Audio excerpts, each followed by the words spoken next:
Good morning. Today's Bible reading comes from 1 Thessalonians 1 through 3, I believe.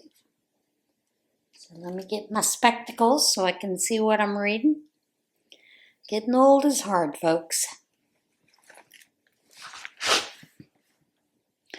I, Paul, together here with Silas and Timothy, send greetings to the church at Thessalonica, Christians assembled by God the Father and by the Master, Jesus Christ. God's amazing grace be with you. God's robust peace. Every time we think of you, we thank God for you.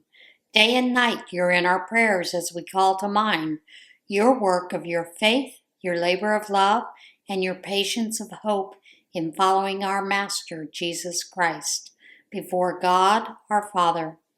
It is clear to us, friends, that God not only loves you very much, but also has put his hand on you for something special. When the message we preached came to you, it wasn't just words. Something happened in you.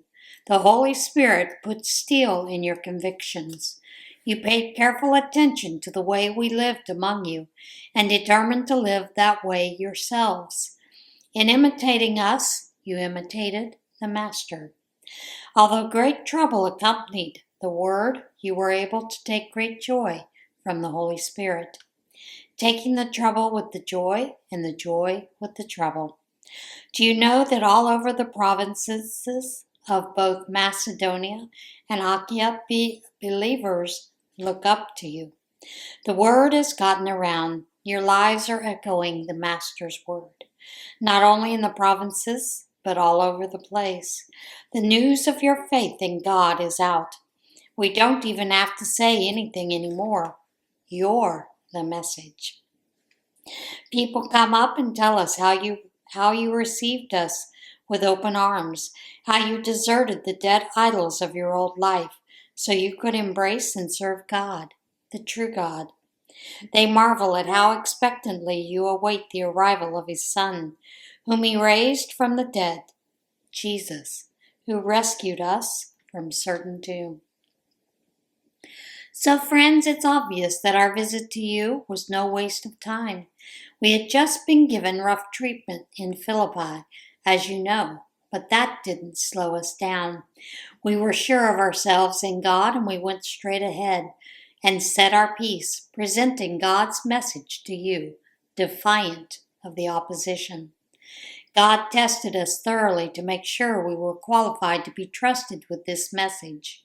He assured that when we speak to you, we're not after crowd approval, only God approval. Since we've been put through the battery of tests, you're guaranteed that both we and the message are free of error, mixed motives, or hidden agendas. We never used words to butter you up. No one knows that better than you. And God knows we never used words as a smokescreen to take advantage of you.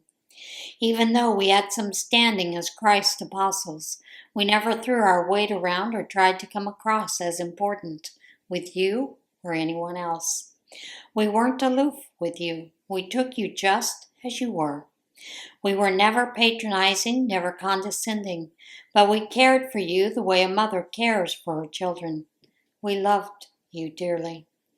Not content to just pass on the message. We wanted to give you our hearts, and we did. You remember us in those days, friends, working our fingers to the bone, up half the night, moonlighting so you wouldn't have the burden of supporting us while we proclaimed God's message to you. You saw with your own eyes how discreet and courteous we were among you, with keen sensitivity to you as fellow believers. And God knows we weren't freeloaders.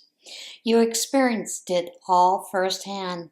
With each of you, we were like a father with his child, holding your hand, whispering encouragement, showing you step by step how to live well before God, who called us into his own kingdom, into this delightful life.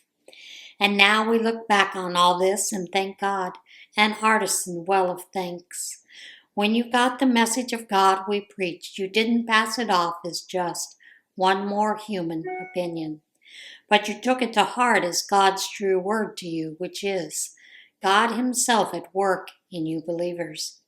Friends, do you realize that you followed in the exact footsteps of the churches of God in Judea, those who were the first to follow in the footsteps of Jesus Christ?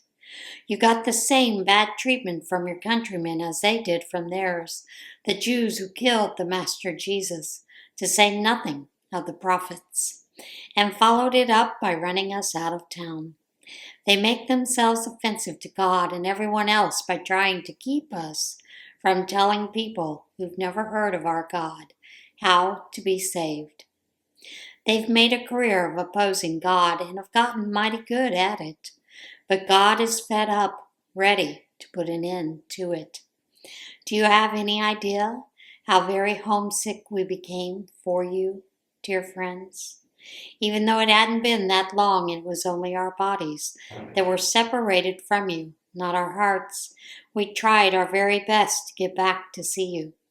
You can't imagine how much we missed you. I, Paul, tried over and over to get back, but Satan stymied us each time.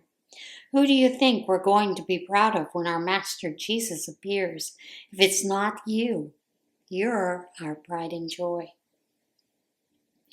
So when we can't stand being separated from you any longer and could find no way to visit you ourselves, we stayed in Athens and sent Timothy to get you up and about, cheering you on so you wouldn't be discouraged by these hard times. He's a brother and companion in the faith, God's man in spreading the message, preaching Christ. Not that the trouble should come as any surprise to you. You've always known that we're in this for this kind of thing. It's part of our calling. When we were with you, we made it quite clear that there was trouble ahead. And now that it's happened, you know what it's like. That's why I couldn't quit worrying. I had to know for myself how you were doing in the faith. I didn't want the tempter getting to you and tearing down everything we had built up together. But now that Timothy is back, bringing this terrific report on your faith and love, we feel a lot better. It's especially gratifying to know that you continue to think well of us and that you want to see us as much as we want to see you. In the middle of our trouble and hard times here, just knowing how you're doing keeps us going. Knowing that your faith is alive keeps us alive. What would be an adequate thanksgiving to offer God for all the joy we experience before Him because of you? We do what we can, praying away night and day, asking for the bonus of seeing your faces again, and doing what we can to help when your faith falters. May God our Father Himself and our Master Jesus clear the road to you. And may the Master pour on the love so that it fills your lives and splashes over on everyone around you, just as it does from us to you. May you be infused with strength and purity, filled with confidence in the presence of God our Father, when our Master Jesus arrives with all His followers. And that is it for today's Bible reading. As always, get in touch with God today, and I'll see you again tomorrow.